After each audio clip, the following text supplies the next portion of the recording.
स्वागत है आपका एच जे एडुकेशन हिंदी में। इस वीडियो में हम लोग स्ट्रेटेजिक मैनेजमेंट के प्रोसेस को पढ़ेंगे और साथ ही साथ स्ट्रेटेजिक मैनेजमेंट के अलग अलग टाइप्स को जानेंगे। स्ट्रेटेजिक मैनेजमेंट एक सिस्टमैटिक प्रोसेस होता है जिसके माध्यम से ऑर्गेनाइजेशन अलग अलग स्ट्रेटजीज को फॉर्मुलेट करती है और स्ट्रेटजीज को इम्प्लीमेंट करती है ताकि ऑर्गेनाइजेशन लॉन्ग टर्म गोल्स और ऑब्जेक्टिव्स को अचीव कर सके। स्ट्रेटेजिक मैनेजमेंट के प्रोसेस में इंटरनल और एक्सटर्नल एनवायरनमेंट को एनालाइज किया जाता है, गोल्स को सेट किया जाता है, स्ट्रेटजीज बनाई जाती है, प्लान्स को इंप्लीमेंट किया जाता है और प्रोग्रेस को मॉनिटर किया जाता है। अच्छा, स्ट्रेटेजिक मैनेजमेंट का प्रोसेस एक डायनामिक प्रोसेस होता है।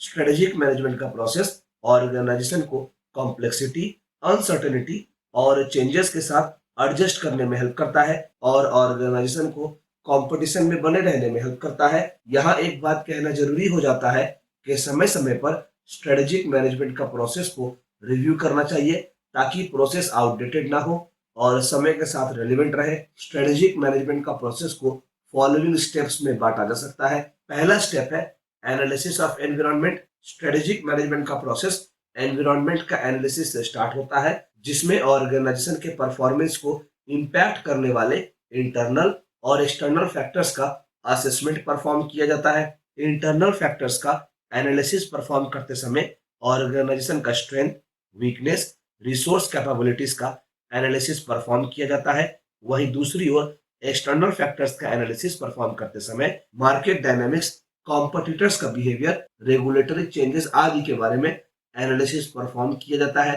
एनवायरनमेंट का एनालिसिस परफॉर्म करते समय स्वॉट एनालिसिस यानी कि स्ट्रेंथ, वीकनेस, अपॉर्चुनिटीज और थ्रेट का एनालिसिस, पेस्टल एनालिसिस यानी कि political, economic, social, technological, environmental और लीगल एनालिसिस परफॉर्म किया जा सकता है। अगला स्टेप है setting goals. Environmental analysis perform करने से जो इंसाइट मिलता है उसी के माध्यम से स्पेसिफिक, मेजरेबल, अचीवेबल, रेलेवेंट और टाइम बाउंड गोल्स को सेट किया जाता है। स्पेसिफिक गोल्स का मतलब हुआ गोल्स या ऑब्जेक्टिव समझ में आना चाहिए और यह भी पता होना चाहिए कि क्या काम करना है और कौन यह काम करेगा। मेजरेबल का मतलब हुआ गोल्स को अचीव करने के लिए जो भी एक्शंस लिए जा रहे हैं उन्हें मेजर किया जा सके और साथ ही साथ गोल्स को भी मेजर किया जा सके। इससे प्रोग्रेस को ट्रैक करना आसान होता है और काम का शेड्यूल पर कंप्लीट होने का चांसेस बढ़ जाता है। अचीवेबल गोल का मतलब हुआ गोल ऐसा होना चाहिए जिसे अचीव किया जा सके।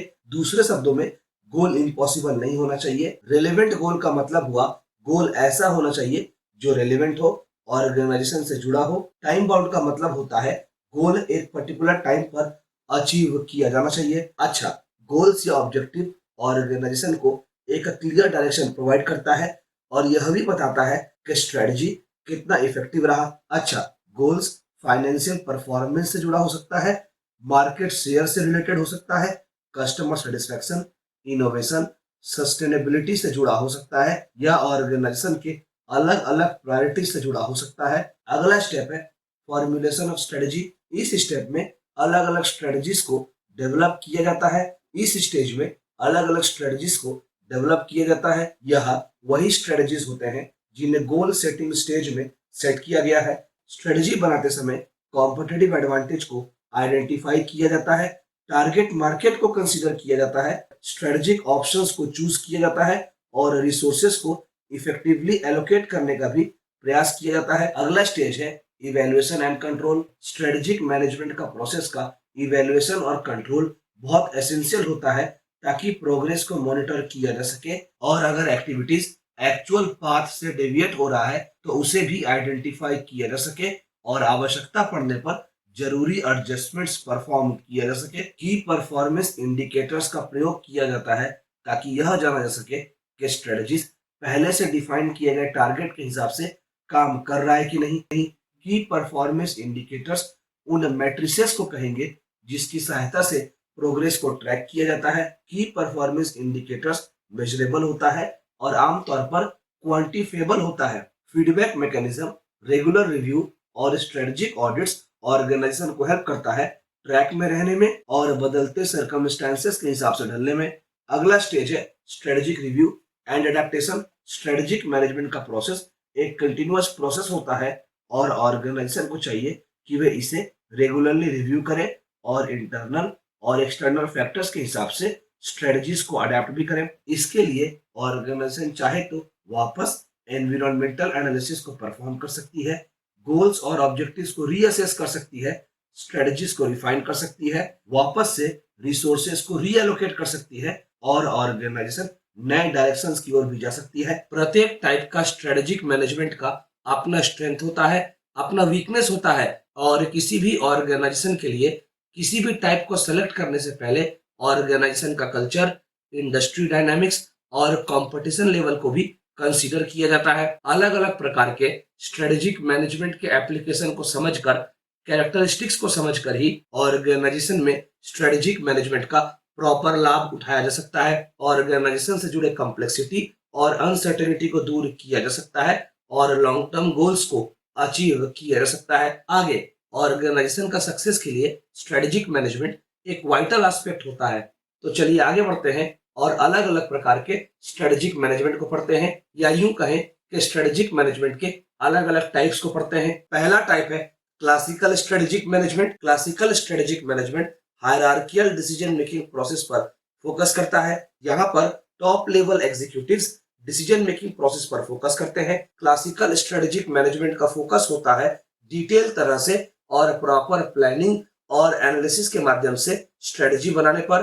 Classical strategic management strategy formulation का स्ट्रक्चर्ड और डेलिबरेट अप्रोच पर फोकस करता है। इस संदर्भ में स्ट्रक्चर्ड अप्रोच का मतलब होता है स्ट्रेटजी फॉर्मुलेशन के अप्रोच का एक प्रॉपर स्ट्रक्चर होगा और डेलिबरेट अप्रोच का मतलब होता है कि स्ट्रेटजी फॉर्मुलेशन से जुड़े सारे एस्पेक्ट्स पहले से ही प्लान्ड रहते हैं। यह पहले से ही प्लान्ड रहता है कि क्या करना है और काम कैसे करना है और कोई भी काम चांसेस पर, तुक्के पर डिपेंडेंट नहीं होगी। क्लासिकल स्ट्रेटेजिक मैनेजमेंट में डायरेक्शन को लेकर क्लैरिटी रहती है और स्ट्रेटजी को बनाते समय ऑर्गेनाइजेशन का गोल को भी कंसीडर किया जाता है ताकि स्ट्रेटजी ऑर्गेनाइजेशन के गोल के हिसाब से अलाइन रहे। पर क्लासिकल स्ट्रेटेजिक मैनेजमेंट थोड़ा रिजिड होता है और स्लो होता है, जिसकी वजह से एक्सटर्नल एनवायरनमेंट के हिसाब से इसे अडेप्ट करने में थोड़ा समय लगता है। अगला emergent strategic management. Emergent strategic management यह मानता है कि ऑर्गेनाइजेशन के अंदर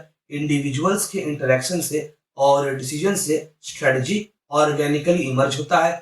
emergent strategic management experimentation, learning और अडेप्टेशन पर एम्फेसिस करता है और साथ ही साथ एनवायरनमेंट के फीडबैक पर भी ध्यान देता है। इमर्जेंट स्ट्रेटेजिक मैनेजमेंट इनोवेशन को इंक्लूड करता है। इमर्जेंट स्ट्रेटेजिक मैनेजमेंट में कंसिस्टेंसी और कोऑर्डिनेशन में कमी देखने को मिल सकती है। अगला है blue ocean strategy. Blue ocean strategy में एग्जिस्टिंग मार्केट स्पेसेस पर कंपीट करने की जगह नए मार्केट बनाने पर ध्यान दिया जाता है या ऐसे इंडस्ट्रीज पर फोकस किया जाता है जहां पर कंपटीशन ना के बराबर है या जो मार्केट अभी तक एक्सप्लोर नहीं किया गया है। ब्लू ओशन स्ट्रेटजी इनोवेशन पर, वैल्यू क्रिएशन पर फोकस करता है और कस्टमर्स के उन नीड्स को आइडेंटिफाई करने का प्रयास करता है, उन नीड्स को फुलफिल करने का प्रयास करता है जिसे अभी तक फुलफिल नहीं किया गया है, जिसे अभी तक मीट नहीं किया गया है। ब्लू ओशन स्ट्रेटजी में हाई ग्रोथ और हाई प्रॉफिटेबिलिटी होने का चांसेस होता है, पर इस स्ट्रेटजी को इंप्लीमेंट करने में